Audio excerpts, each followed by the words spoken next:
Be drifting in, 20 hours for our event, so I would like to thank you all for coming and to welcome you all to Julia Strauss's presentation. The new title, I'm told there's a slight change. Slight change. Land reforms, okay, right, yes. And as many of you, I hope, know Julia already. Julia's been here for 4 or 5 months. Julia is our senior lecturer, senior fellow. That's what we call her. But she is you are a senior lecturer at SOAS. Oh no, I was promoted. I'm now a professor.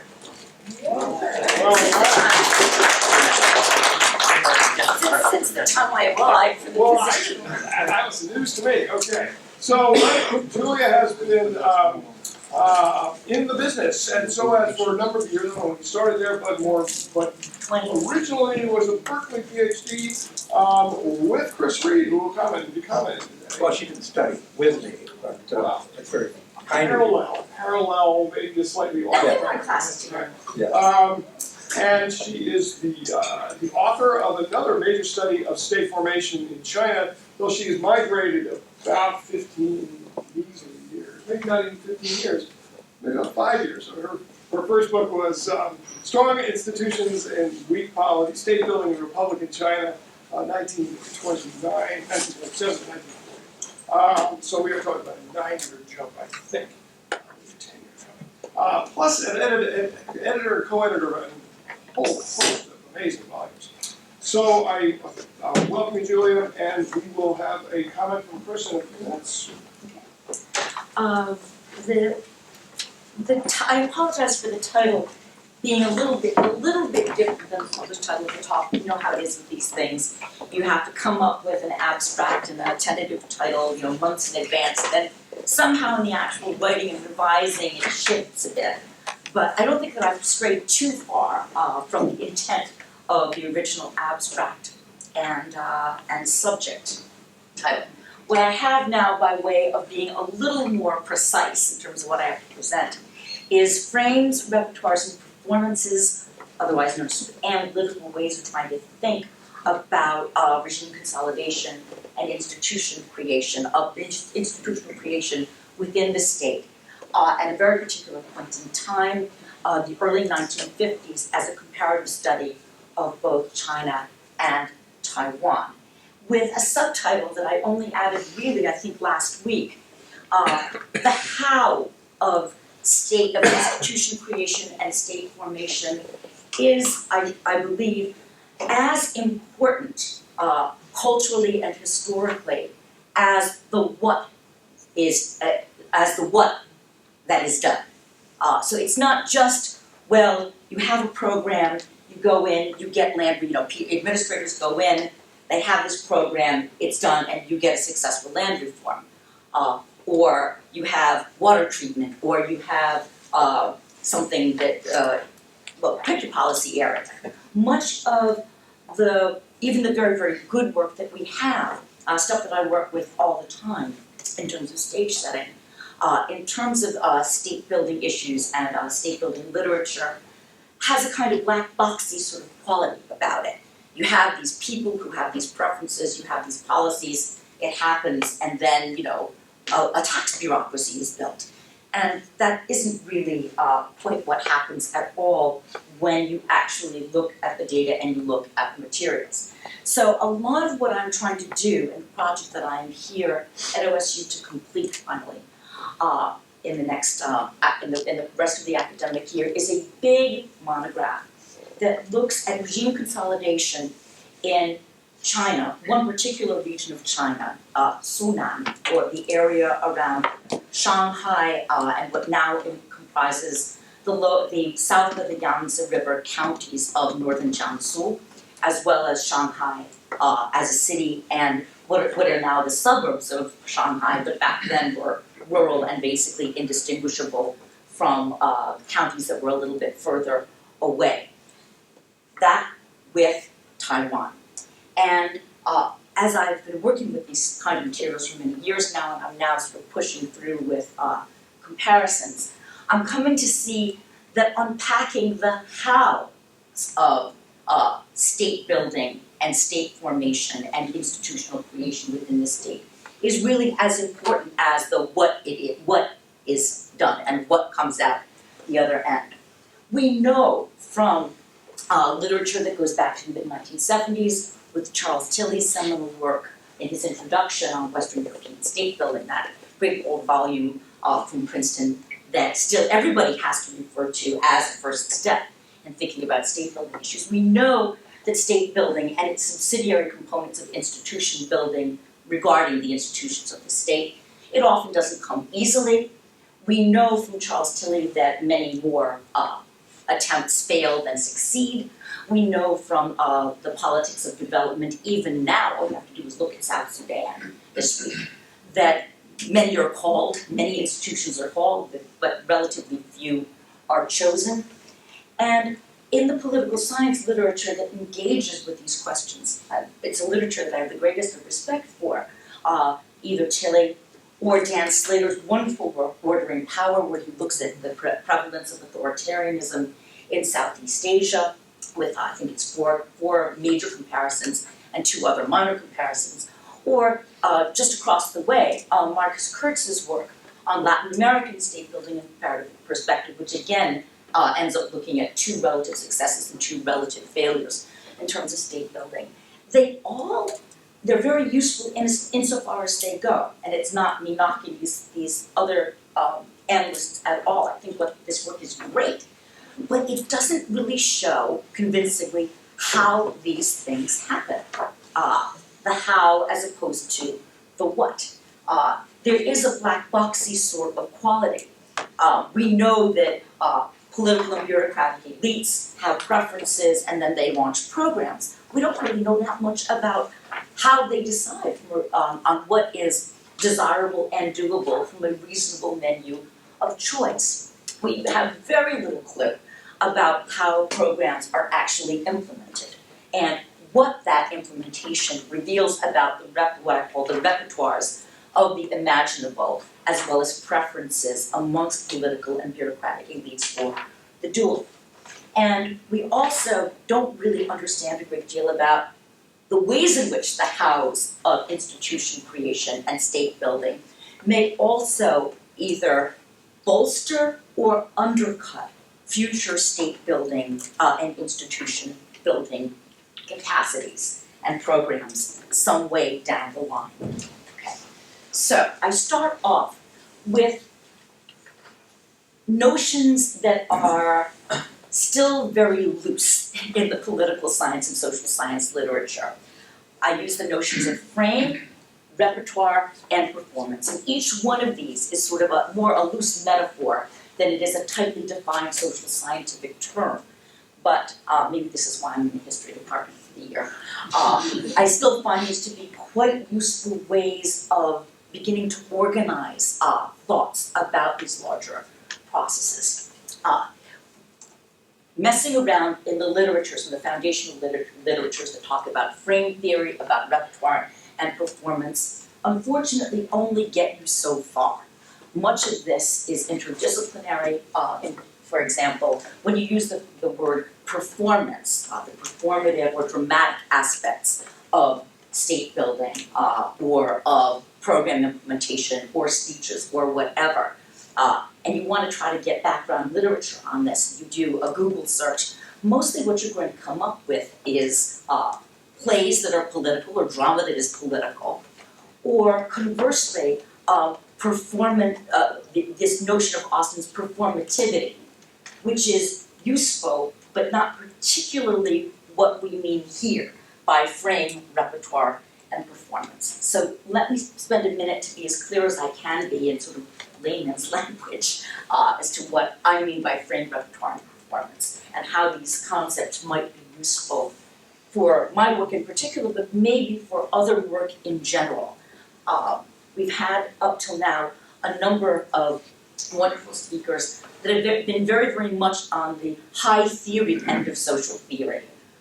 I'm sort of taking a step back and wanting to look at actually the microdynamics and then see whether something in terms of middle range concepts can be drawn from what in fact happens on the ground. I think of frame and frame theory in general as what people who are making decisions, what decision makers are carrying around in their heads as the parameters of the imaginable. If you cannot imagine that the sun is going to rise in the west rather than the east, by definition it can't, as far as decision making goes. Repertoire is one sort of step down. It's the particularly specific choice sets of practices for how policy should be or ought to be implemented within whatever part of the frame is deemed to be both desirable and imaginable. And then performance is one step closer to the ground in terms of looking at any particular thing that happens. And performance to me means the dramatization of whatever that particular chosen action is from the repertoire. So, at its most general frame, then repertoire as a kind of menu of practices and options, and performance is the actual implementation and dramatization of whatever that choice is. All right, now, let's just get the scale thing done with. My work compares big China and small Taiwan. And a lot of people find this to be very, very problematic. And if I were making an argument about long-term trajectories and the nature of success and failure, and who ought to have won the revolution and so forth, that would be entirely valid. In fact, I'm only engaging with a particular set of questions about regime consolidation, and in engaging with this particular comparison, I'm looking in particular at a couple of elements, right? The things that are most important to my work are a few elements where there's a huge, huge commonality between big China and small Taiwan. Of course, China had and continues to have a set of challenges that relatively small Taiwan simply never has to worry about, i.e., how to manage the inheritance of an enormous agrarian empire under pre-modern conditions. But when you look at one particular region, you shrink down the scale of big China, comparisons begin to look a little bit more reasonable in terms of scale. And I choose in particular the most economically developed, internationally integrated in terms of political economy and so forth, most educated part of China, which is, in crudely, Shanghai and the counties around Shanghai south of the Yangtze, as a rough geographical term, as the site of comparison. And why this region rather than any other region? Well, when you look at levels of development and so forth, this is the area that is roughly comparable to Taiwan. For example, in this region of China, which I call Sunan, Jiangnan, the Yangtze River Delta, it all means the same thing. When you turn to these two areas and you look at them, Sunan is of course larger than Taiwan. Taiwan is actually quite small geographically and in terms of population. But if you look at some key indicators like amount of railroad, amount of industrial capacity, a percentage of the population that has moved out of agriculture, you get something that is more or less comparable. Not exactly, but more or less. The China-Taiwan comparison thing has been done very, very seldom. Until now, there are very good reasons for this. First reason for this was that Cold War politics and the need to choose sides, at least implicitly between one or the other, made it impossible to have an accurate but still relatively sympathetic stance towards both at the same time. Secondly, the rhetoric of each of these regimes continually spouted what is nonsense, which is that the other across the Taiwan Straits was totally other. Absolutely not true, but everyone had a particular interest in perpetuating this. Taiwan had a very separate political and administrative history from the People's Republic of China, from China. In 1949, 1950, Taiwan had spent the first half of the 20th century as a directly administered colony of Japan, and this had any number of knock-on effects, not the least of which was that Taiwan never had to deal with the wartime hyperinflation until the nationalists took over Taiwan in late 1940 and the late 1940s, which led to all sorts of other problems. Okay. Instead, what I want to stress in terms of the comparison is the usefulness of comparison by looking at these sorts of factors. First, both regimes were plagued by enormous, fundamental, basic insecurity. Both were shaky, and each had reasons to fear the outside. Regional insecurity was absolutely everywhere, and it permeated every cell of every leader's consciousness. The Cold War in Northeast Asia was not cold at this time. It was very, very hot. Second, and this is often overlooked, both regimes had very shallow roots in local society. Now, we're used to thinking of the People's Republic of China being, not democratic, but certainly popular, coming to power on the backs of a peasant army, having successfully conducted land reform, and so forth and so on. This is true, this picture does hold true, at least in part, for big pockets of North China and Northeast China. It did not hold true at all for central, southern, and western China. It simply didn't. The Kuomintang armies collapsed much, much faster than anyone was imagining in late 1948 and early 1949.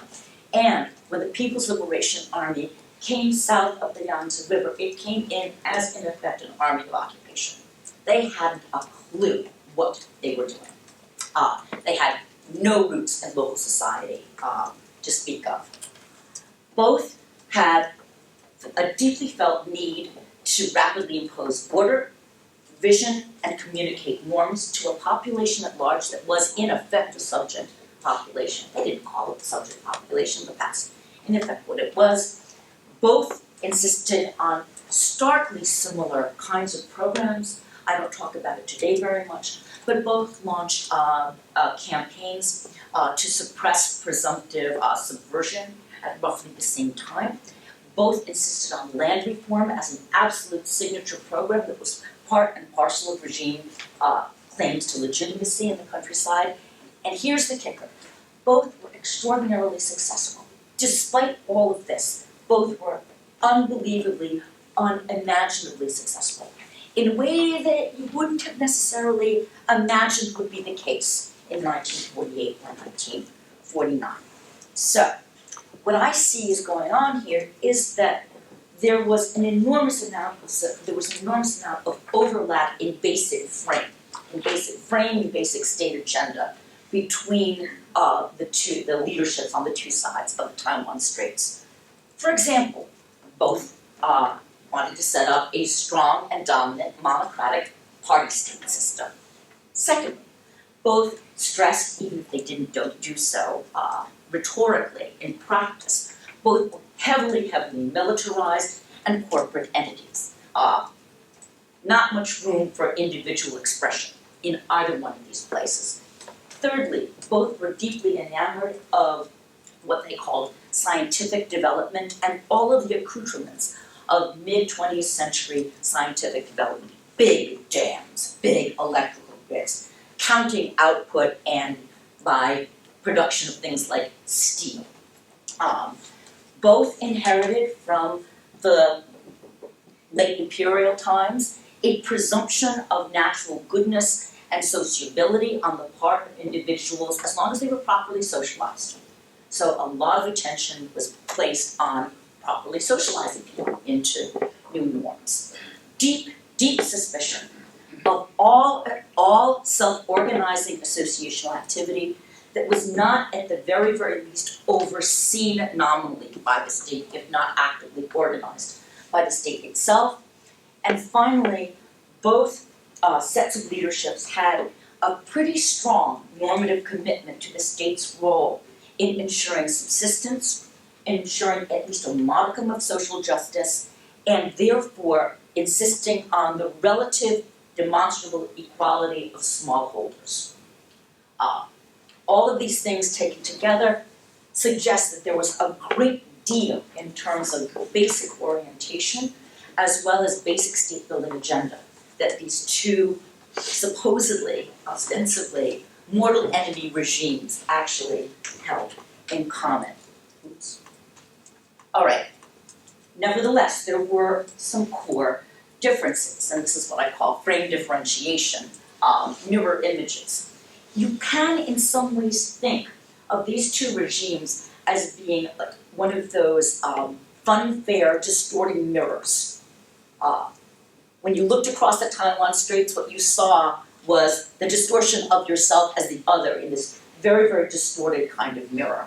The Chinese Communist Party insisted on the cleansing power of class struggle and bloodshed, even when, in fact, as near as we could tell, there was no reason for this. They still trumpeted this as a positive goal, while the Kuomintang insisted on inclusion and co-optation wherever possible, and integration, even when they got to Taiwan, where the majority of the population felt itself to be quite separate from at a minimum, quite separate from the ruling party elite, and at worst hated the ruling party elite's guts.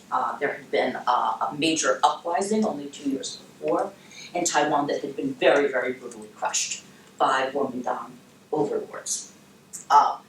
But nevertheless, both of these regimes deeply, deeply committed to, at least in principle, a quite different kind of set of norms in terms of how you get from here to development, how you get from where we are here to thorough regime consolidation, and this and that, to quite different choices and preferences in some, not all, but in some of the hows of program implementation. The paper talks about the differences between campaigns and bureaucracy at some length. And I'm not going to go into this too much here, you can read the paper, except to say that if we're thinking of this larger question of frame, repertoire, and dramatization of action, it is useful to think of campaigns, or what in Chinese is called 运动, as kind of meta-repertoires. And 运动, or campaigns, are very, very ambiguous sorts of things, because they mean, at different stages and at different times, they mean quite different things. 运动, or campaign or movement, originally was used to denote popular social movements, almost always urban-based, in protest of particularly weak and ineffective and corrupt governments throughout the Republican period. By the early 1950s, however, in the People's Republic of China, 运动 came to refer to what are called campaigns, namely varying degrees of mobilization directed towards society, starting off with the bureaucracy and then directed towards either some segment of society or maximally towards society as a whole, in order to get society to be mobilized to push for and claim and work towards some preferred objective. So, in fact, 运动 gets flipped on its head over the course of what it denotes somewhere between the late 1940s, when the last of the social movements were, and 1950, when the first of the big social 运动 occurred under the People's Republic of China. And elsewhere, what I do is I try to come up with a kind of topology of different kinds of campaigns, because I think that a lot of our Chinese history in the 20th century is unduly focused on the big mass public mobilizations, when in fact there were any number of other kinds of campaigns that were much more limited in nature. There was a campaign going on of some sort all the time in the People's Republic of China.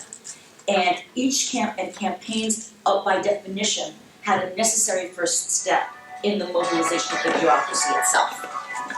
Beyond the mobilization of the bureaucracy itself, in some sort of extraordinary capacity to take on some sort of extraordinary goal or mission or whatever, there were varying degrees of mobilization of individuals or parts or sectors of society. I won't go into that too much now.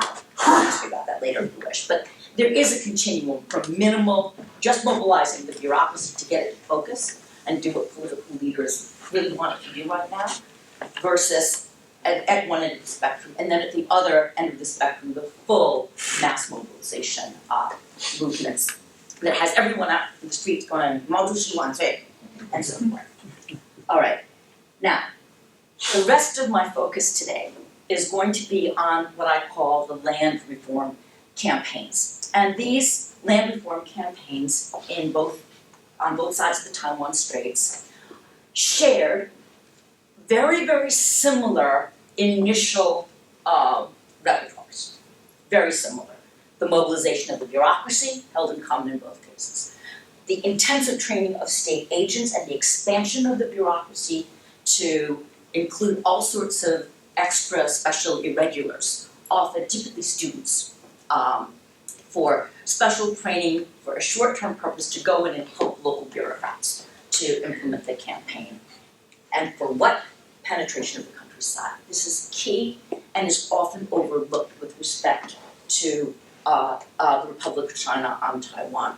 We're used to thinking of the PRC as being social, mobilizational, and revolutionary, and those people on Taiwan, oh gosh, they were so dreary and stiff and boring and top down, oh gosh, who wants to study that nonsense? Turns out that in fact, what the nationalists did, admittedly with a good deal of American money and no insubstantial amount of American aid, but this was done by nationalists themselves, not by foreigners, although foreigners were advisors and gave money to help. Land reform campaigns in combination with other campaigns that were going on in the early 1950s directly sought to fundamentally remake the countryside in world. And we're not interested in thinking about it this way, and the Taiwanese themselves don't think about it this way. But in fact, this is what was done. And land reform campaigns were a big part of clearing the ground to then go about reorganizing a whole bunch of other social organizations in the countryside in a manner to the Kuomintang's liking. Okay. We do, however, get divergent repertoires within the land reform campaign, which was one of the signature campaigns of both of these regimes in its early years of regime consolidation. There was, throughout this, not only real differences, but the stark political necessity to be seen to be different from those awful people over there who were totally illegitimate, because we speak for all of China. So the Chinese Communist Party stressed class struggle. It stressed the division of the a great family classification, and literally assigning every family to a particular and permanent class status to know, at least in the preliminary way, who could be counted on, who was going to be an enemy, who was going to be struggled against, and so forth, and who could be counted on. The Chinese Communist Party pushed for speed and rapidity with all of its major campaigns, and the Chinese Communist Party version of land reform campaigns are simply a lot more fun to study because they are dramatic. There is very, very deliberate staged drama whereby masses of people in the public were deliberately stirred up and incited to participate in the revolution in a very, very public way. Whereas the nationalists, well, we have this notion of inclusion, all Chinese except for those awful communists over there, and people who would be helping them. We're really all the same, we need to be unified. And deliberately and explicitly, our programs are gradual, we are ameliorative, we are procedurally oriented. Those awful people over there, they're just out of their minds and causing untold suffering. We believe in law. We have law, we have procedure, we have regularity. They never would have accepted that the land reform campaigns were campaigns. Campaign was a word used by the Chinese communists, not a word used by the nationalist government in Taiwan. It was, however, a word that was at least some of the time used by the Nationalist Party. After 1949, when the Nationalist Party was engaging in training and stiffening resolve and all that kind of stuff. So we do have these differences and this need that is stated quite explicitly to be seen to be different at all times. And in fact, this even extends to something in the paper that Chris reminded me of that I should put into the eventual book. I actually managed to find in the archives in Taiwan, this is a relatively local archive, where you, on land reform, where you opened up this concertina and page, but went plop, plop, plop, plop, it went like plop, plop, plop, plop about 5 times. And then what it had were these 2 long columns where literally the regime and the decision makers are laying out what their repertoire is, what their reasonable choices are. And the way their choices are defined is the Hongfei, those awful communist bandits over there, in terms of their land reform, they did this and this and this and this and this. So these are our options. It has to be not this and not this and not this and not this. And here are our 3 choices here, and here are our 5 choices there, and there are our 2 choices there. It's very, very explicit. It's even laid out almost in graph form. All right, so we get to this whole notion of theater and performance. Part of a very, very important part of both of these campaigns on both sides of the Taiwan Straits, were the ways in which these campaigns were represented as being totally different. And, you know, you get that. The performances, the emotions, it was different. So in the People's Republic of China, this didn't come out that well. Red for the communists, that's supposed to be a bright blue, but it didn't come out that way. Blue is the color of the nationalists. So when they talk about white terror, it's a little confusing. It should be blue terror, not white terror. All right, so we have Kung Su Hui, which are public accusation meetings. They're sometimes also called Dou Zhang Hui, or public struggle sessions, versus elections to farm tenancy committees. We have these Kung Su Hui or Dou Zhang Hui being carried out explicitly in public spaces, often referred to as mounting a stage. There invariably was some kind of raised dais or stage that these public accusation meetings were held on, because there'd be a huge crowd of onlookers. So these things had to be conducted in public space on some sort of raised platform, and internal documents call this literally when the moment came to get up on the stage, to Shanghai, to get up on the stage to be seen. Elections to the farm committees were held in usually fairly public but fairly enclosed spaces that were inside, not outside. And then the operations of these farm tenancy committees were then totally held inside, indoors. You had an insistence on there being what was called a gao chao, or a high wave or a high tide of the campaign, when everyone got stirred up and then took charge of their own revolution, versus people being grouped on their economic stasis. You had heavily staged managed events full of pre-coached victims, and victims were chosen on the basis, quite explicitly so, on the basis of being sympathetic. So the people who were chosen to come forward as accusers in this public space against stated enemies, in this case landlords, were women, the very young, the very old, and the disabled. Very explicitly so.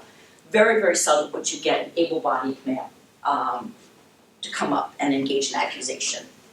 Very, very important to have face-to-face accusation. I have a number of documents that say unless there is face-to-face accusation and the bad guy and the target, the object of the struggle session, publicly recognizing his guilt, it doesn't count. You have to have that 面对面, that face-to-face accusation, and a public confession or a public acknowledgement of guilt. It's called 承罪. merging, where what the state wants to do, what the local cadres put on as a show, and what the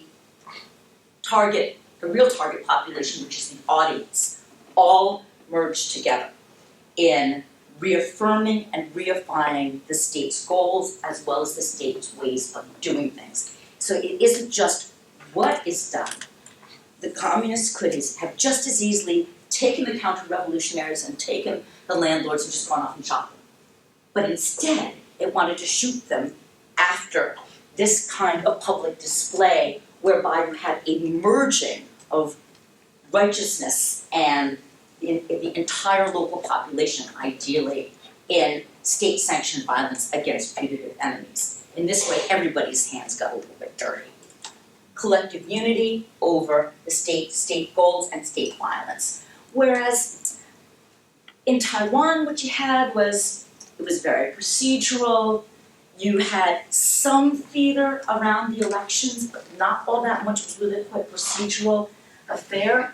The farm tenancy committees were then delegated to take over a fair amount of the sort of day-to-day bread and butter grunt work of conciliating different parties over land boundaries and so forth.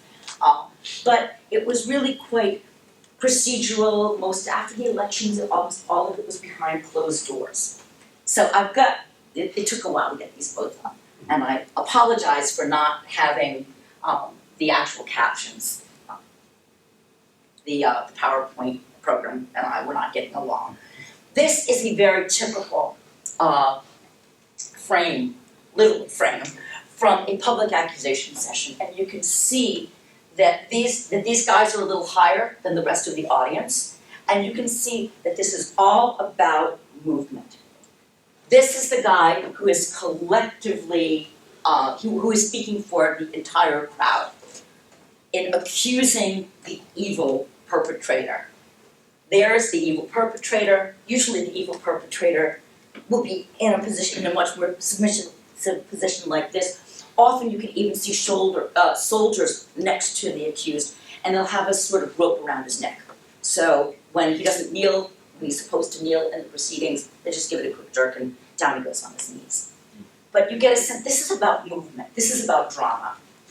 This, on the other hand, is a picture of one of the local elections for the delegates to the farm tenancy committees in Taiwan, probably taken around 1953. And here, it's a very different kind of scene. First of all, it's inside rather than being outside. And people are sitting, there are people looking bored. There are some people who are holding up, their placards. This isn't a particularly secret ballot, because if you look at these things, everyone has a different number. And as near as I can tell, there's only one guy who's showing the slightest bit of being into the proceedings at all in this entire crowd, and there's this guy back here who's actually leaning forward going like this. One suspects that it might be a relative or a close friend who was up for the actual election. So very, very different in these little snapshots. Similarly, the culmination of all of this, this is the burning of the old deeds, of the old land deeds. Now, totally illegitimate. And again, what you get here is lots of participation. People are screaming, they're waving flags. The flags are fluttering back and forth, and people are really into this as a group thing. You can see people are shouting, waving, yelling. Again, it's out in public space and a very public domain. This is quite hard to follow. In fact, I can barely follow it myself. But what this does is it's a propaganda poster that shows the procedures, every painful, slow step in the process of getting to land reform, starting with dissemination, education, extension, and so forth, and then finally ending here with land. It's a very, very different kind of visualization. It's all about gradual, painful, boring process.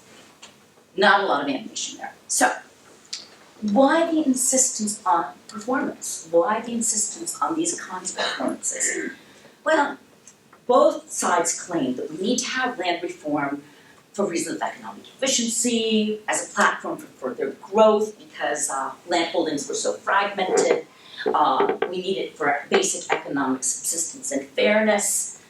Yeah, but that doesn't explain why these programs needed to be performed in particular kinds of ways. And I suspect the reason for this is that the how needed to be publicly performed. The performances were very different, but they both needed to be publicly performed to demonstrate regime norms, to educate the population, and to lay down public claims to regime legitimacy. Okay, now, establishing templates. I am about to finish, I promise. I think of these early signature campaigns in both China and Taiwan as establishing a kind of basic footprint or a basic template for the future. In the People's Republic of China, there was a great deal of success that was found in insistence on popular mobilization and this collective public merging behind the prosecution and the violent dispatch of state-chosen targets and scapegoats. Unfortunately, to paraphrase Claude Rains, once the usual targets had been rounded up, once you got rid of everyone who was a visible and obvious enemy, landlords, counter-revolutionaries, reactionaries, local bullies, local hoodlums hanging out on the street. And once you were successful enough that you did everything that you said you were going to do, you managed to socialize industry, you managed to get rid of private enterprise, you managed to socialize agriculture.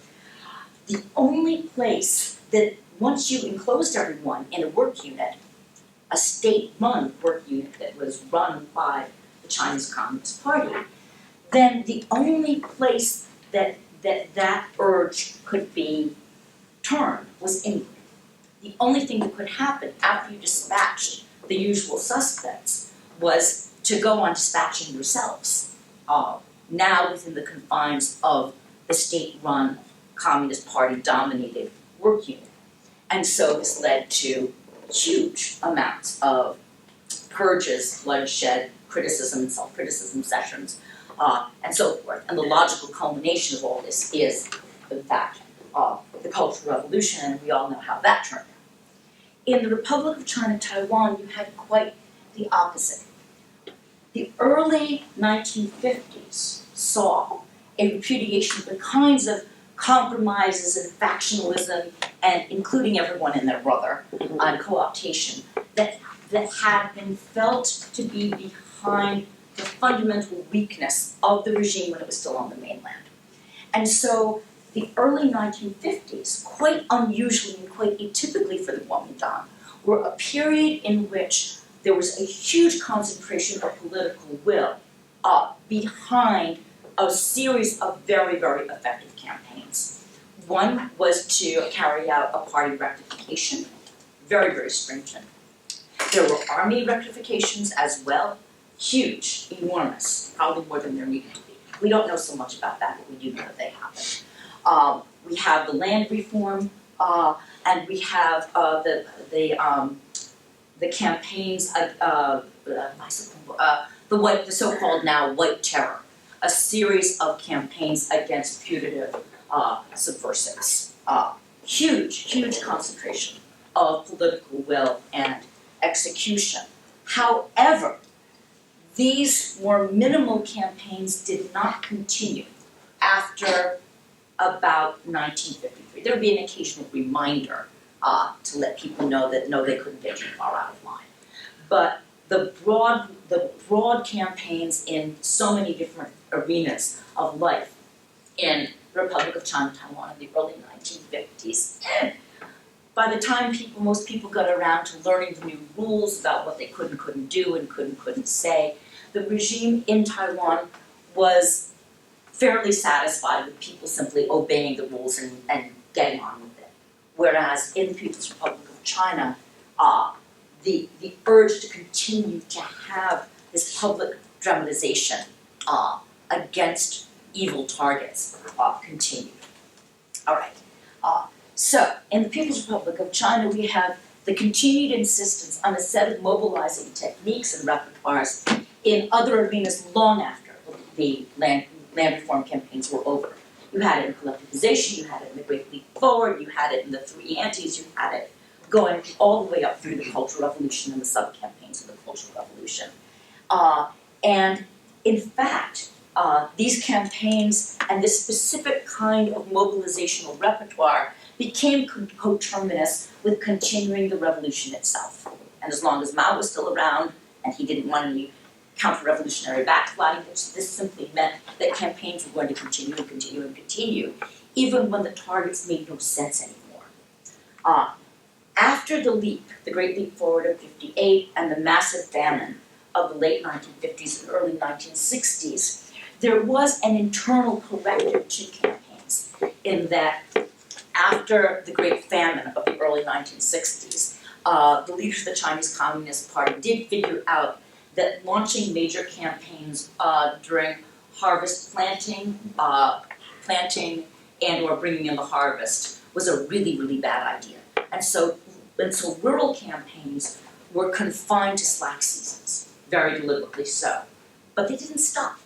You still had to keep proving your commitment through participation in campaigns. And the problem with this was that by even about 1955-56, campaigns had already become routinized. People knew what to expect, everyone knew what the script was going to be, and people saw very clearly the only people who were going to really be making out anything at all, possibly from these campaigns, were a small designated group of activists in every work unit who needed to prove their credentials in order to eventually get into the Communist Youth League and eventually members of the Chinese Communist Party. Repertoire and performance in Taiwan, Republic of China, was quite different. Once the ROC government had accomplished its core goals of regime consolidation, which it had pretty well done by about 1953 or 54, it continued to perform. But the performances were really very different than those in PRC, and they were even very different from the kinds of campaign performances that had been ongoing in the early 1950s. At this time, the performances were all about order, legality, rules, due process reports, local elections. There were local elections like you couldn't believe, starting as early as I think 1950 and 51. They became very, very well institutionalized as a sort of a safety valve, as well as a way of penetrating very local society in Taiwan, because everyone had to be associated with Kuomintang to win, but almost every local area would have at least two very, very different factions associated with Kuomintang, which kept things from ossifying too much at local levels. The regime tolerated token support while encouraging families to get ahead in various kinds of ways, make money, invest in education. So, what can we say more generally about repertoires, performances, and institutional creation? First is that I would caution everyone that regime consolidation and state institution building does not happen in a black box. It's not just about preferences. It's not just about resources. It's about some combination of the two. Where do the preferences and where do the natural resource endowments come from? Well, the resource endowments you're kind of stuck with. You're either in a big place or a small place. You're either in a wealthy area or a not so wealthy area. But how people come to understand what can be done, what might be done, in the light of their objective material circumstances is really quite different. And it's not just a difference in preferences between the mobilizational free-flowing tiers of the mass accusation sessions in the People's Republic of China versus the insistence on procedures and order and notions of law in Taiwan. It's also about this larger set of questions of what is preferable and what is doable. In both cases, a strikingly similar set of goals and agendas and targets were deemed to be what you wanted to have done. The ways in which it was done partially overlapped, actually they overlapped a great deal in the early stages of campaigns, until the point of the actual theater. And the theater itself, and the type of theater and the type of performance, in fact, I would argue, was what distinguished these two regimes from each other, at least as much as anything else. So for people who are working on regions of the world that aren't China, what does this have to say?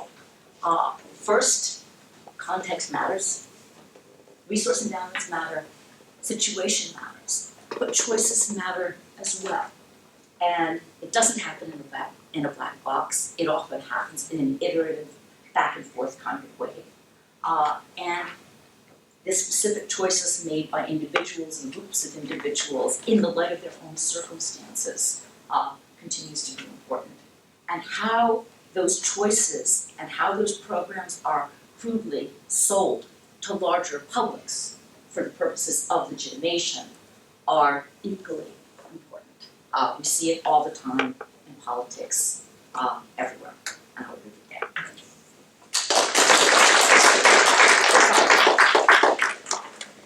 Okay.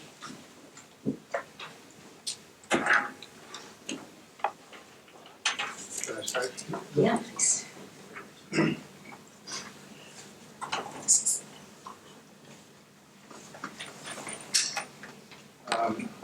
My name is Chris Reed. I teach modern Chinese history at OSU. I want to thank John Brooke and the CHR for inviting me to read and comment on Julie's paper. As John said at the beginning of the talk, Julie and I go back quite a long way, all the way to 1984. When we were both graduate students at UC Berkeley. Technically, Julie was my, I think we would translate it as superior by age cohort. Our paths have crossed occasionally since then, but this year marks the first time we've seen each other in Columbus. I think the last time we saw each other was 2008 in Taipei. Quite possible. At any rate, although it's a pleasure to be here, I should register the fact that I feel somewhat daunted by the responsibility given me, by the responsibility before me, given that Julie has edited the China Quarterly, the world's preeminent English language Chinese politics and contemporary history journal, for many, many years. Now, John Brooke has asked me to limit my comments to about 5 minutes, though, and so I probably shouldn't be able to do very much damage to myself in such a brief time span. The title of the paper has changed a little bit since I first read it in December. The title that I have now is Frames, Repertoires, and Performances, Comparing Regime Consolidation in China and Taiwan, 1949 to 1954. Before I get to my comments, let me observe that Julie may well find herself in much the same position as François Mauriac, the great French Catholic writer and thinker. Mauriac observed in 1951, a year before he won the Nobel Prize for Literature, and 6 years after the devastation of the European war had ended, he observed, "I love Germany so much that I am glad there are two of them."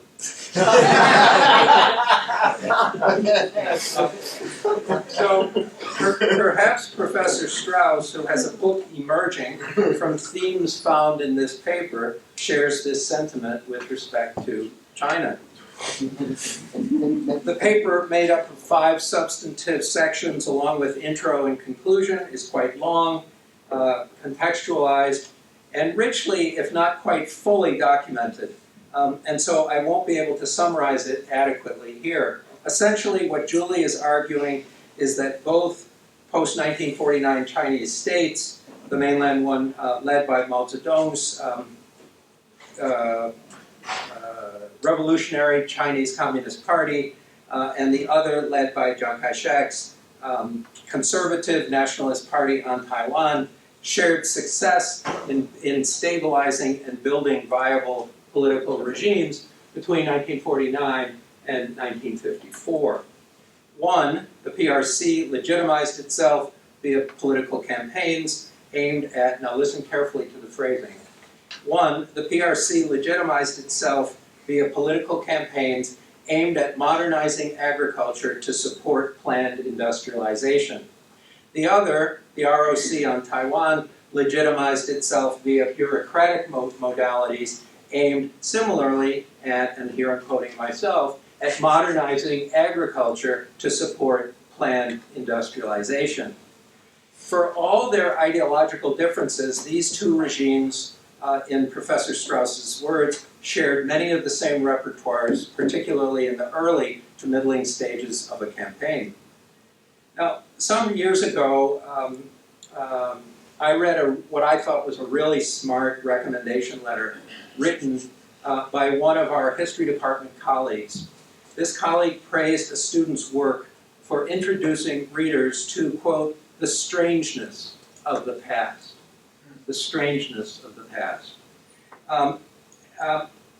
In what is to me the most interesting section of her paper by this standard, that is section 4, and using both published and archival documentation, Julie contrasts the different campaign repertoires in China and Taiwan. In this section, we are shown that, as she writes, the CCP trumpeted the cleansing power of struggle, including physical violence, while the nationalists shied away from explicit struggle whenever possible, preferring to conduct its violence out of sight. But it turns out that in both rhetoric and confidential policy discussions, the nationalists were keeping their eyes trained on events on the mainland, and then they were crafting policies in opposition to them. If the communists implemented policies to lock in class differences for purposes of struggle, the nationalists responded with policies that promoted class mobility. Again, in Julie's words, for the Kuomintang, the range of the possible in land reform was defined largely by what the CCP had not done. When the communists completed land reform quickly, the nationalists made a point of doing so slowly. Where the communists had theatrical mass struggle sessions, the nationalists stage managed, and here I quote, a very different kind of theatrical performance, the theater of the public competitive election, followed by the performance of procedural rule application behind closed doors, and so on. To add something to what Julie has written, one might infer from this that the Chinese Communist Party was, in fact, what it claimed it was, namely the vanguard Chinese party. In the end, the paper concludes, and here I quote, the politically conservative ROC on Taiwan was able to allow for more modern forms of voice through controlled voting, while the explicitly revolutionary PRC fell back on a much older set of repertoires in which voice was articulated through collective public performance. Okay, so this essay can be seen as part of a larger project being conducted at a minimum, both in Chinese and in English on at least 4 continents, to turn China's 1950s into the domain of history, as well as of the historically oriented political science reevaluation that Julie is practicing. And Julie's essay is an important part in this ongoing effort. To get the discussion ball rolling, I'll start with just a handful of questions to Julie, and then I think the rest of you can chime in. Having read this essay twice now, definitions strike me as problematic in this essay. We are told that the Nationalist Party was a, quote, conservative party, and that the CCP was a, quote, revolutionary party. Yet both were Leninist parties. Both had been structured or restructured by the Comintern in the 1920s. So what do you mean when you say that the KMT, I use the abbreviation that the KMT itself uses on its English language website. What do you mean when you say the KMT was a conservative party? And wouldn't it be better to describe these two parties as different kinds of Leninist party that together shared a complex history that often trumped ideological labels?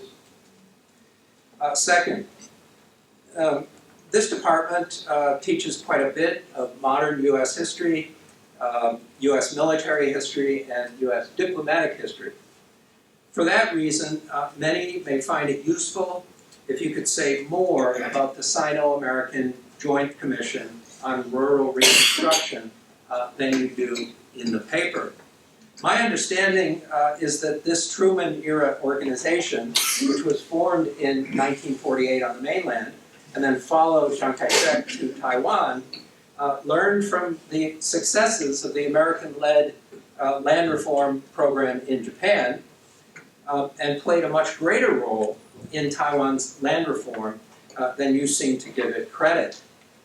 In the introduction to his 1970 book on this subject, T.H. Shun, a 20-year member, and at that point, 1970, the JCRR's chairman, wrote, and I quote,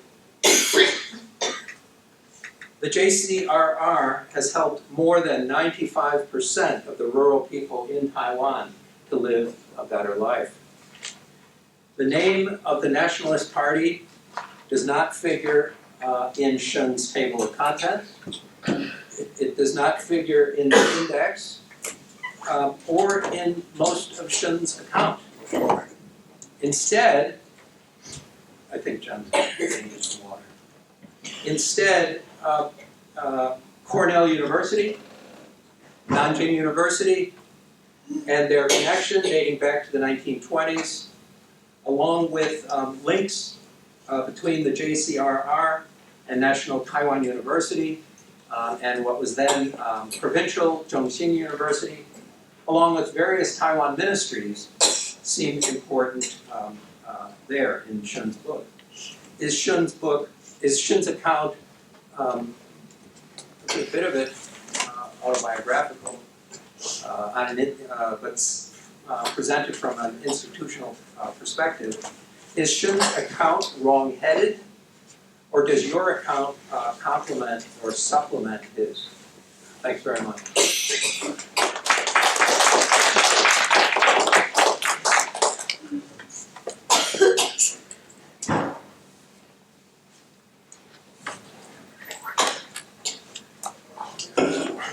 What? Sorry about that. Why don't we take Want to take a minute break? How much more? Question? Great. And I'd like to build on Chris's comments. And Chris, thank you for acknowledging modern U.S. history. My pleasure. In other words, I teach the 50s, and this Korean War period is what I've researched a lot about. And what was interesting to me, and I like found the paper very stimulating and so on, is I always think of the early ROC as very much linked to the United States government, especially during the Korean War period. So there's a kind of a missing part, whereas the early Maoist China part doesn't have that sort of foreign sponsor in the same way. Well, So how do you deal with that?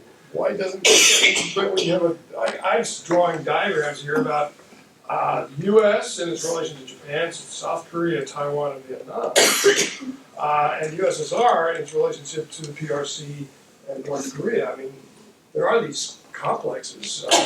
Right. Well, that would be the question then. Are they parallel? Yeah. Or is the American one much more intrusive? And that's my impression. Yeah. Right.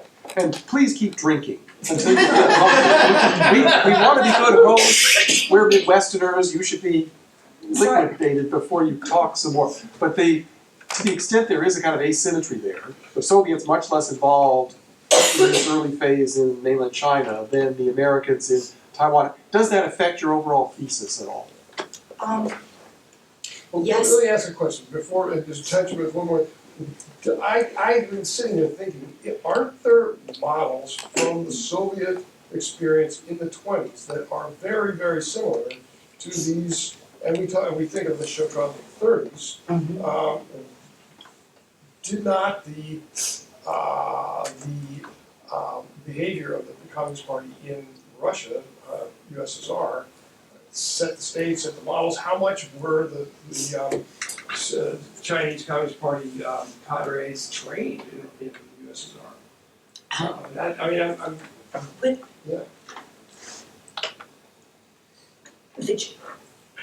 The JCRR was extremely important. And without its support, many of the subsidiary programs that were part of the larger land reform campaigns wouldn't have happened.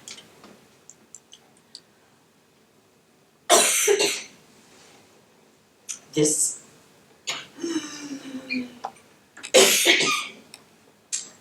set,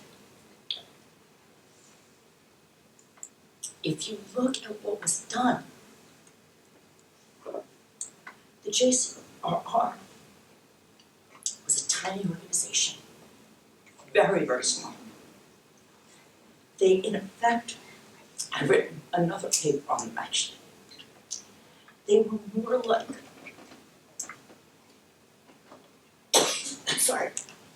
an aid team.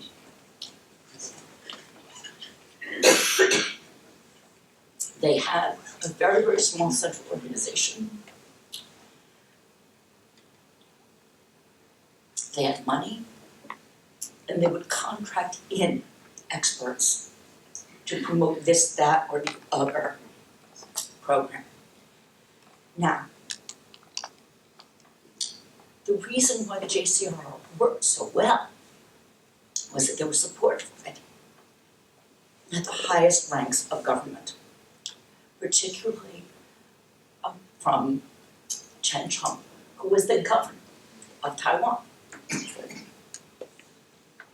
top political appointee.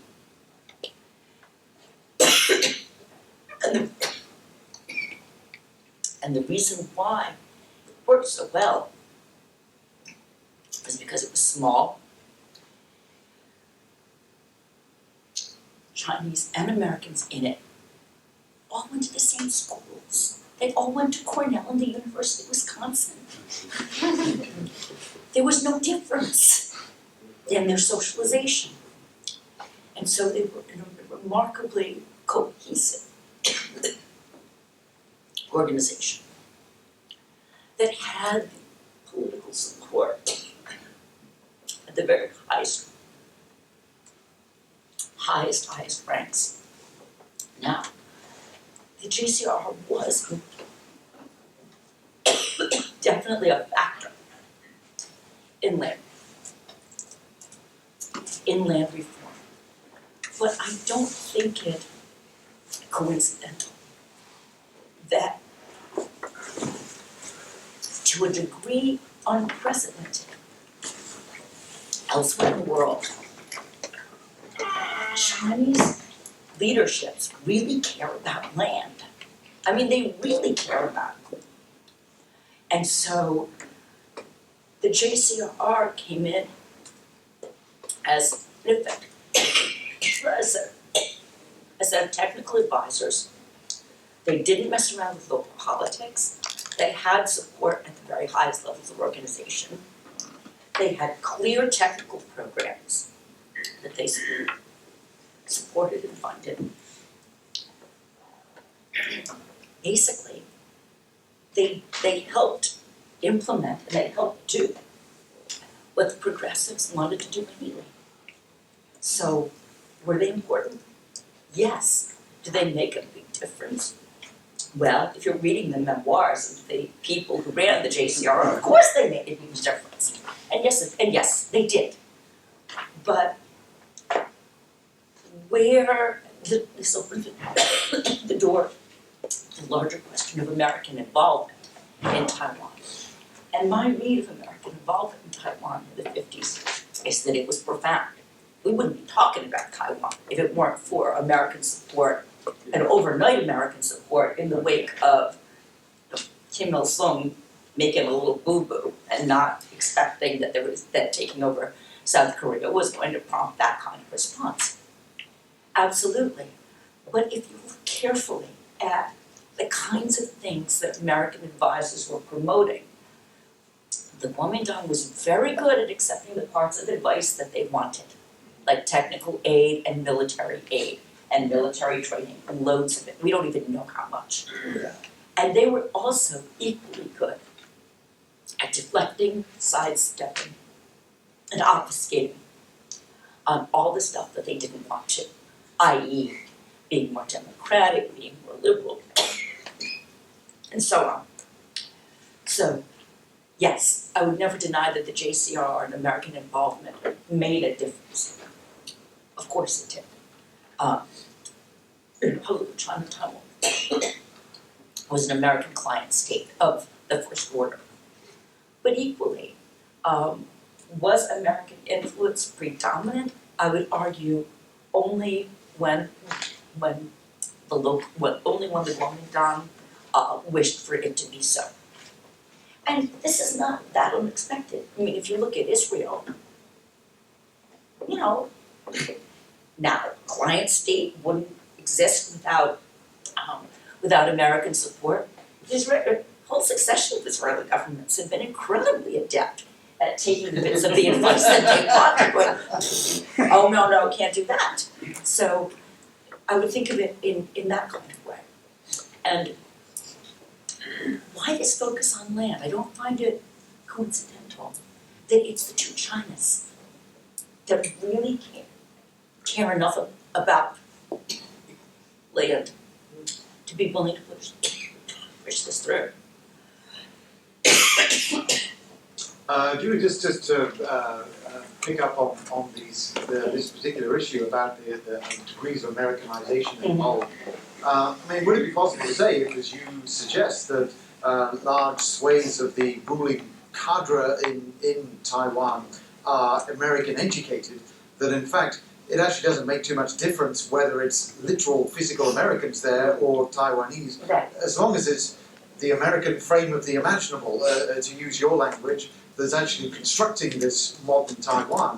Mm-hmm. Isn't it effectively, it's westernization at the very least, in the sense that the knowledge being used to build, the science as it were, is a kind of individualist Western sort of a science, even if they don't commit themselves fully to that kind of model. Maybe they're quite selective about how they do it, but if the people in charge of it are already presuming the truth of Western scientific knowledge of state and society building, then you could say it doesn't matter too much whether it's literally Americans there or whether it's Taiwan. I think that's right. But the affinity for big science, big engineering projects, big mid-century signs of modernization. This is particularly true with steel plants and big dams. We had them here too. Soviet Union had them. Germany had them. This was what being modern was about until really very recently. This was modernity. And the reason why it traveled so easily was that the systems and the science and the technology that produces these things is fairly politically neutral. As long as you have a certain kind of decision making, it can be done anywhere. So the Soviet Union loved these things, people from China loved them, and it still does to some extent. They're hanging on to the vestiges of this model of modernity to a much greater extent than I think anywhere else. Worked in Taiwan, work in the United States. But I mean, It's they're trying to pretty much build everywhere. a capitalist society in Taiwan, right? As opposed to something rather different. I mean, I Yes. realise that's a very big Yes word, and no. In 1949, 1950, over 50% of Taiwan's industry was state-owned. And it could very well have gone the other way. So there were parts of industry and there were parts that were very out of whack with what Americans and American advisors would have been suggesting as the ideal model. It wasn't until about 1960 that a set of decisions was made about technology transfer, getting rid of state-owned industry, and moving beyond crude import substitution in order to promote exports. Right, so in the 50s in Taiwan, the industrial sector is more like Western Europe, lots of nationalizations, that sort of thing. So they're ultimately going on a glide path to something else, but what they are not is like U.S. Steel in the United States. No, exactly. And in fact, there's some wonderful work done by a Taiwanese scholar by the name of Kuo-Ming Xiu, who has actually looked at these big state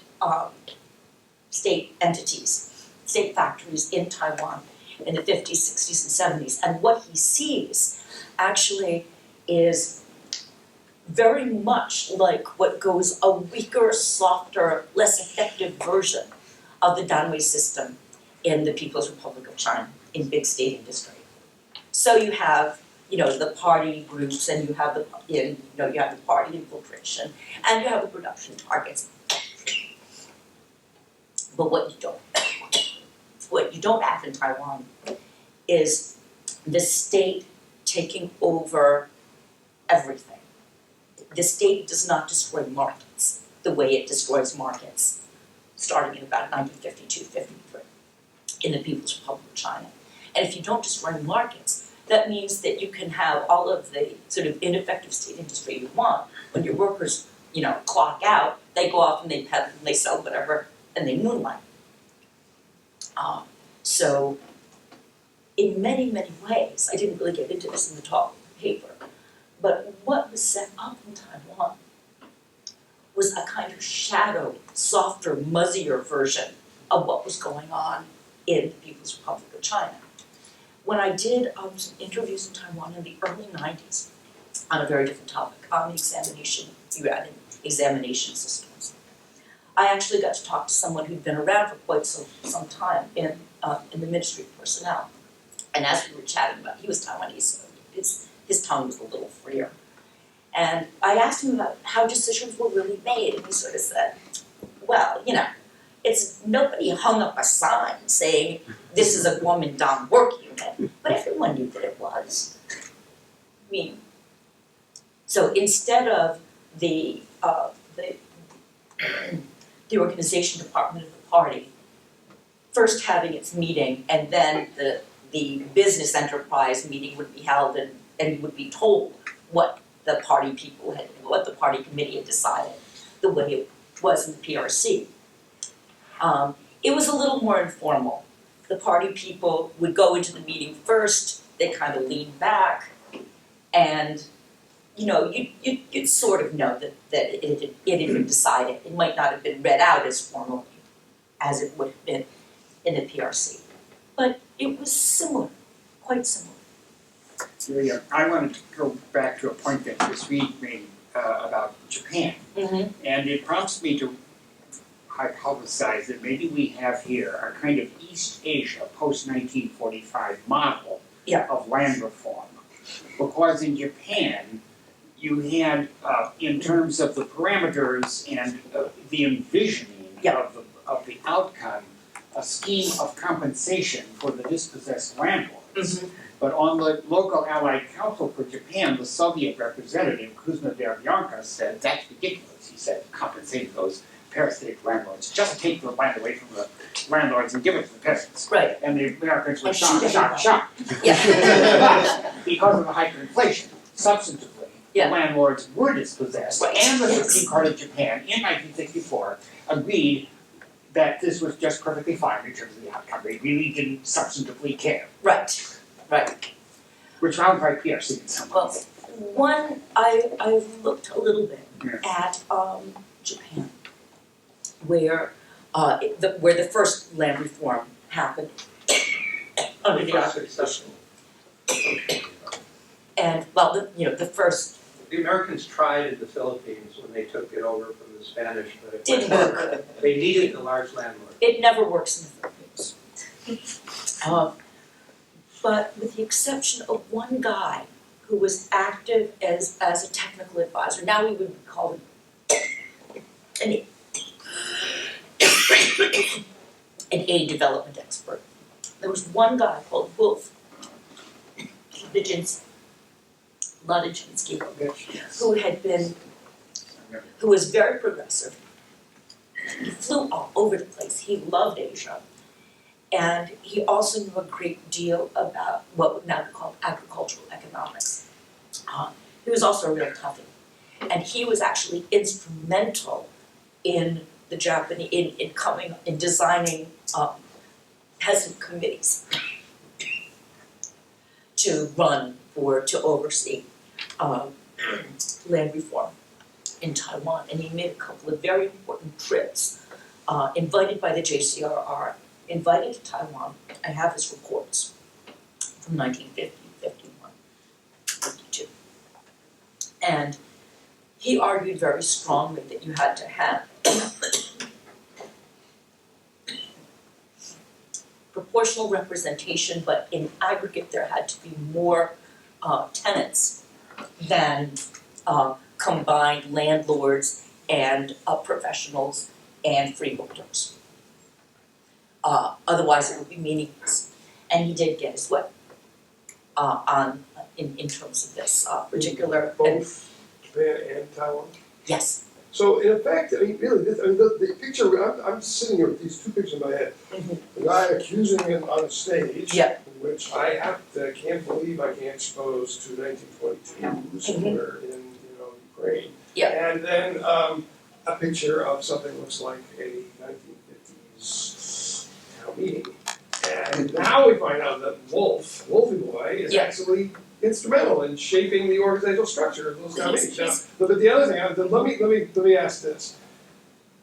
I mean, what you don't do in this paper is say, we have these, this is my micro question, my Yeah. microdynamics question, which is a Yeah. micro historical question. If we have these performances, Yeah. these performance practices really, or we have these repertoires, let's call them, it's a repertoire scale.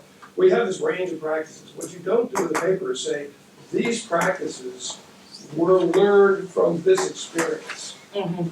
So I have to sit here and free associate Yeah. 1922 with Ukraine, and now I'm hearing a second ago the thing that I've been suspecting is there's some kind of traveling U.S. aid agent who is suggesting a good way to do things.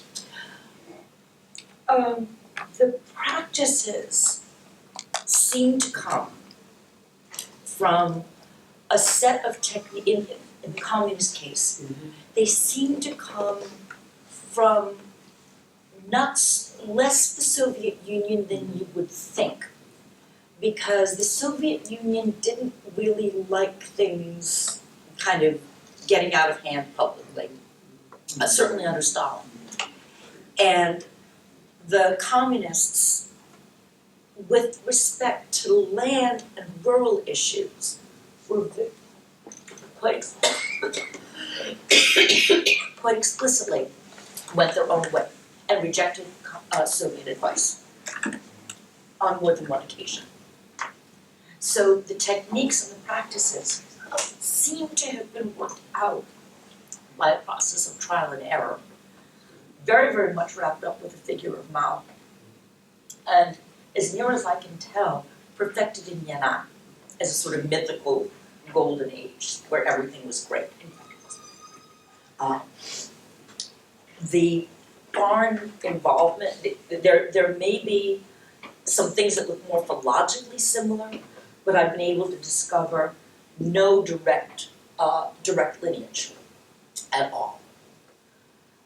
With respect to American involvement in this sort of notion of this Northeast Asian circulation of ideas, practices, and elites, ultimately it comes from the United States.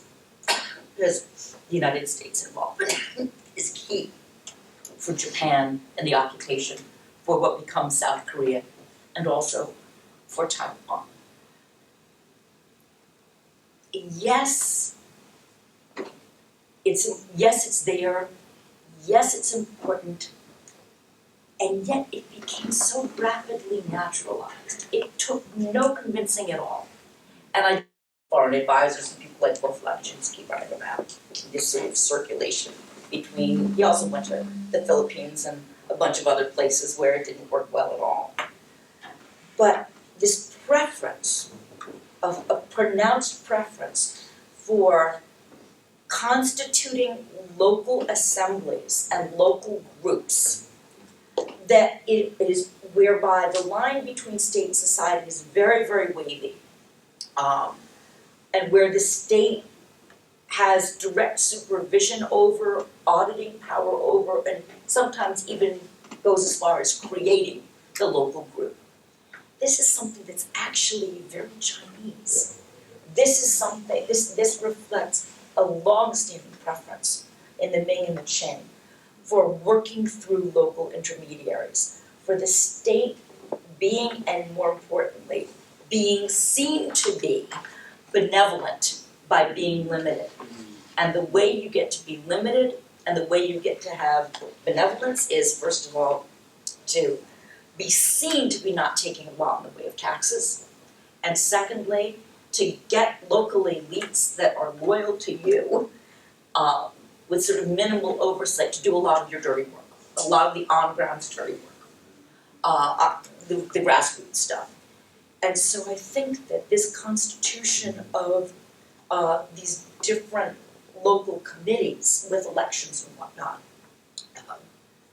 this reflects a very old Chinese preference as much as it does sort of new development people running around. And in fact, there need be no necessary distinction between the two.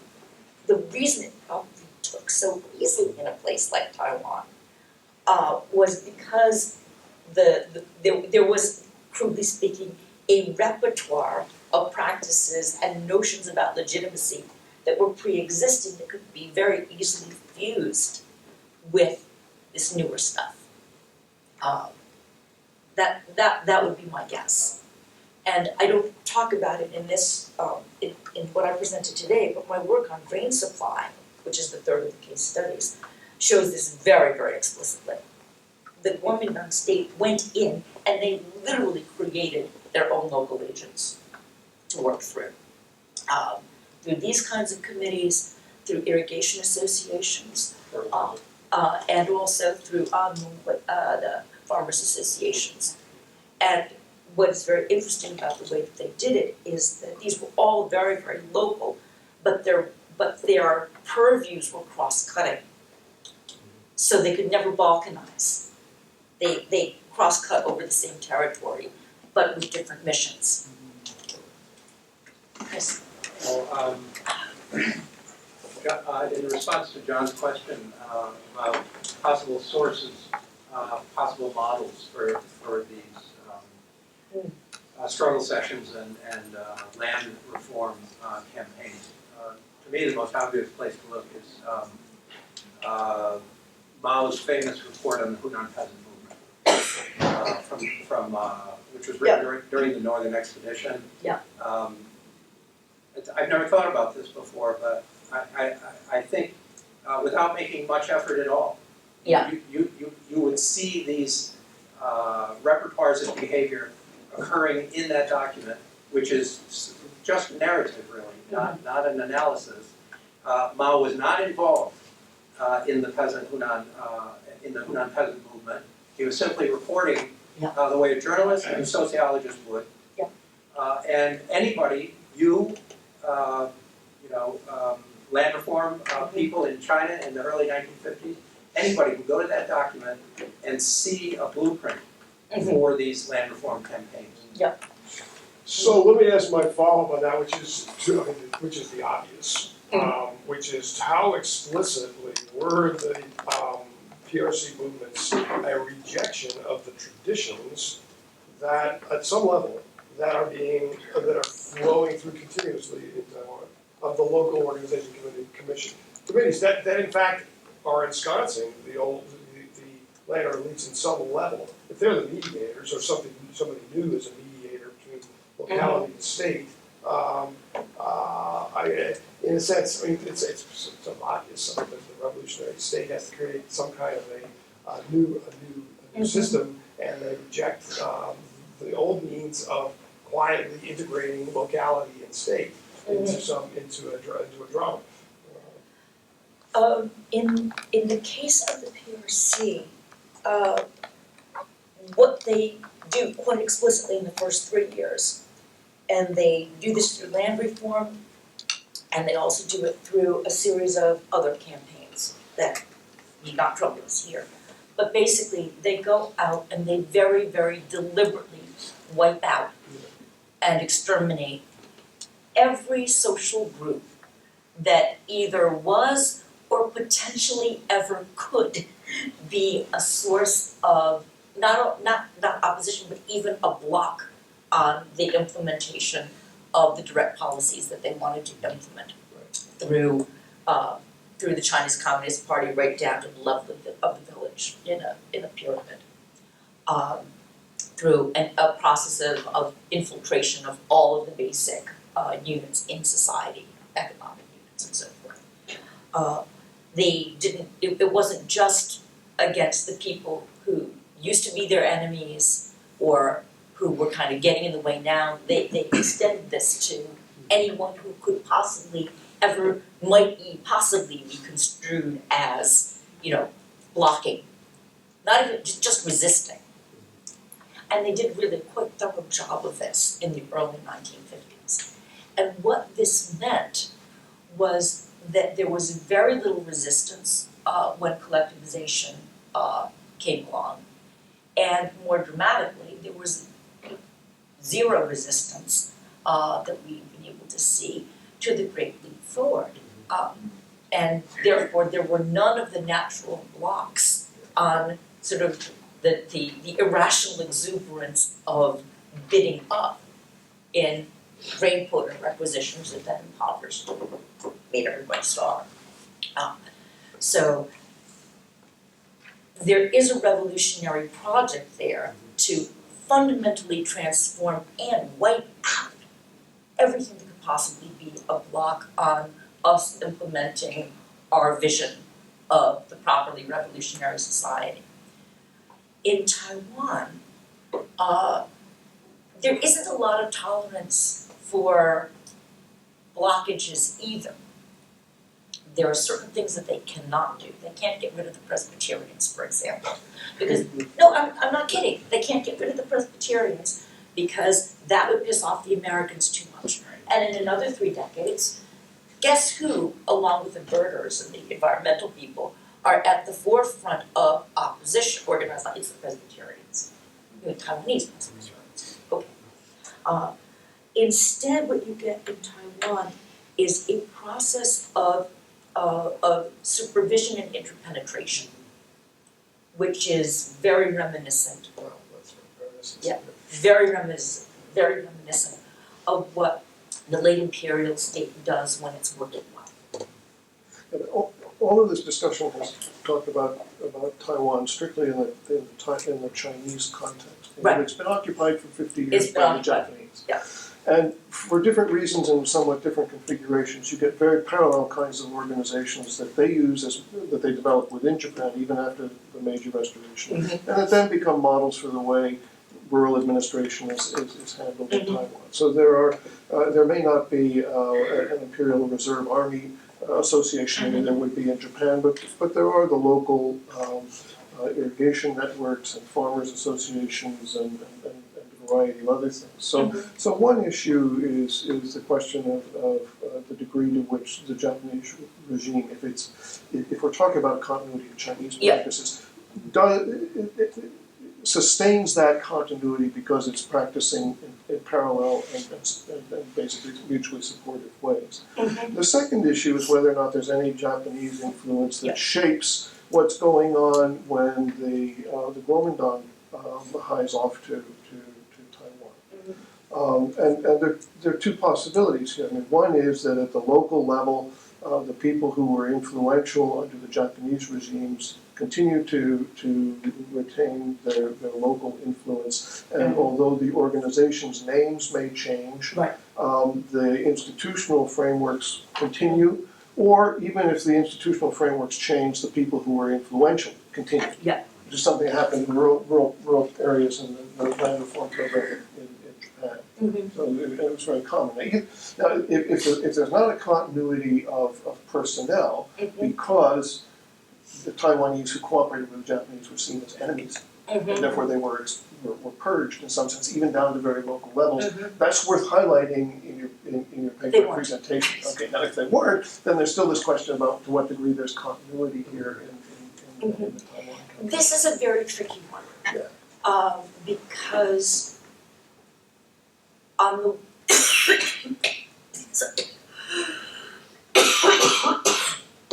the the Japanese legacy is very, very tricky. Particularly if you don't read Japanese. But I know from the Chinese sources that what the Kuomintang did, and this wasn't done immediately, this was more an early 1950s thing, not a late 1940s thing, because they were very weak and corrupt and totally ineffective in the late 1940s in Taiwan. They used actually the names of the kinds of organizations that had existed before under Japanese colonialism. So they used the name Irrigation Association, they used the name Farmers Associations. There was in fact a sort of rationalization of land holdings that was conducted in the early 1920s by the Japanese. So, if you will, there was a quote, first land reform in Taiwan, which seems to have been not so much about dispossession, but mostly about consolidating land holdings and making it more bureaucratically tidy, and cleaner borders and things like this. And the Japanese also conducted a very efficient cadastral survey, which helped a great deal, because even though it was way out of date by the time the nationalists came along in the early 1950s and started to think about the land tiller program, it's one thing to make up the cadastral from scratch, and it's another thing to go and to check and to correct what's already there. Now, when we think about Japanese influence, the sources, at least the Chinese sources, are a little bit cagey, because they will state that this, that, or the other institution with the same name existed under Japanese colonialism. But at least the secondary sources that I've seen so far don't really go into detail about similarities and differences, and continuity and change in personnel. So this is a little bit of an open question. However, from what I've seen, which is not everything by any stretch of the imagination, on farmers associations, most of the farmers associations that had been set up by the Japanese had collapsed. They were being revived. They were revived and reinvigorated by the Kuomintang. And from what in the early 1950s, and from what I can tell, it seems to have been under different leadership. But the experience at the local level might have been very similar. Yeah, the experience may very well have been similar. I suspect though that it wasn't in this respect, and so this is something that I could talk about today, because I was focusing more on land reform as the clearest narrative. The things with grain supply get very, very tricky and very, very messy, very, very quickly. But crudely, what the Kuomintang did in Taiwan in the early 1950s was first to revive farmers' associations and to get out of the business of directly managing the grain tax. Instead, constituting viable farmers' associations, the main function, at least initially, of which was a grain for fertilizer swap. So there was never any direct, so in effect, all of Taiwanese agriculture was being massively subsidized. And it played to everybody's strengths. The Americans, sometimes the Japanese, sometimes not, put up the fertilizer.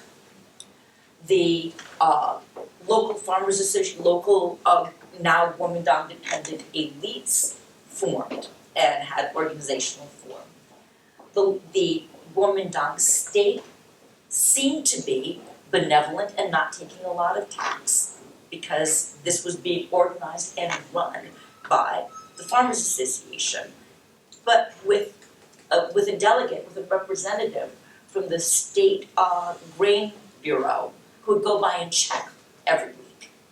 So, is it public, is it private, what is it exactly? We know that the top guy of the Taiwan Grain Bureau spoke fluent Japanese, he was educated in Japan, and he was constantly going back and forth in terms of the early negotiations, because for reasons that I don't quite understand, Taiwan didn't have nearly enough fertilizer to make this program work, but a big bunch of it in the first 2 years of the program was secured somehow through Japan. So this is another sort of instance of, well, is it homegrown, is it Japanese, is it part of a sort of wider regional system where the United States is the hegemon, but a lot of this is being worked out regionally between simpatico regimes. I'm curious, which kind of fertilizer? Because nitrogen fertilizer in Japan was in lots of ways short, and they were securing a lot of their fertilizer in the form of soybean cakes from Manchuria. Yeah, some of it was soybean cakes, and a lot of it was soybean cakes, and some of it was the chemical. In the pre-war period. Oh, yeah, pre-war. Yeah. And so, in the immediate post-war period, fertilizer is a problem for Japan too. But it's being, but in the first couple of years, a lot of it is being secured through Japan. So, the legacy of Japanese colonialism is certainly there. There are a whole variety of ways in which Taiwan still continues to be influenced by Japan. And Japan is clearly the more important of the partners of the regional entities in this American sort of quasi-imperium. But people take to it pretty quickly. There's consequences. Yeah.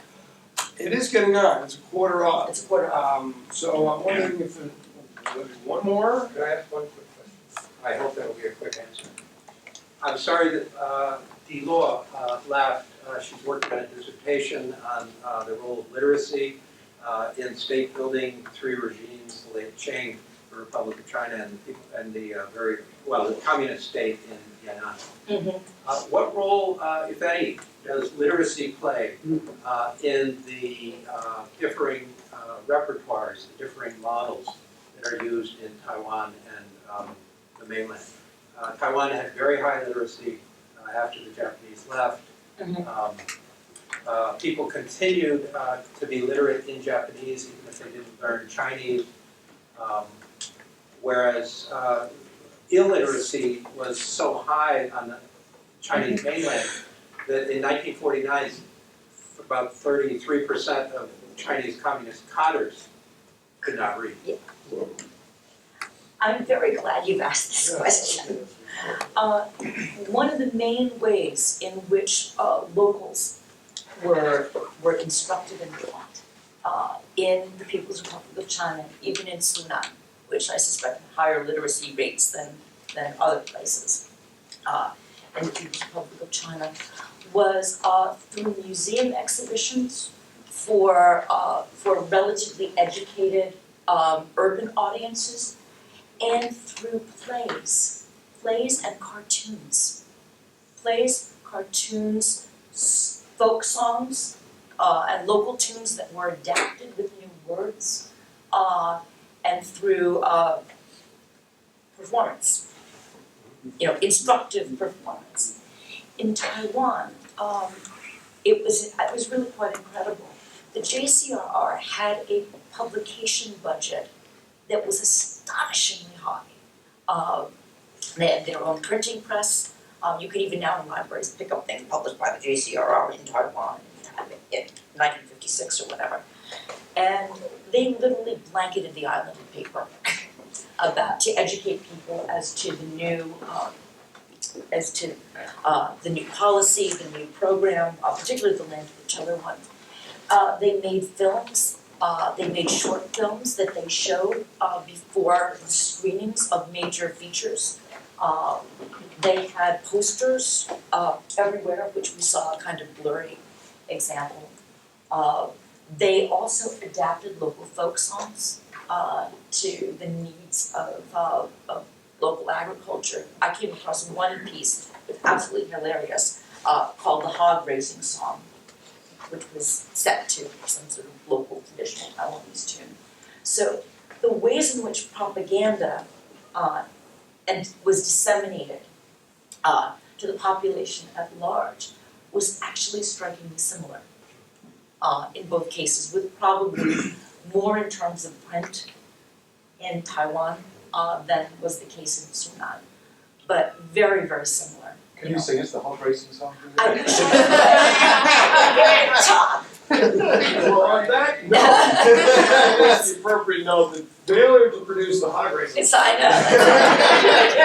Well, let's put our hands together. Thank you.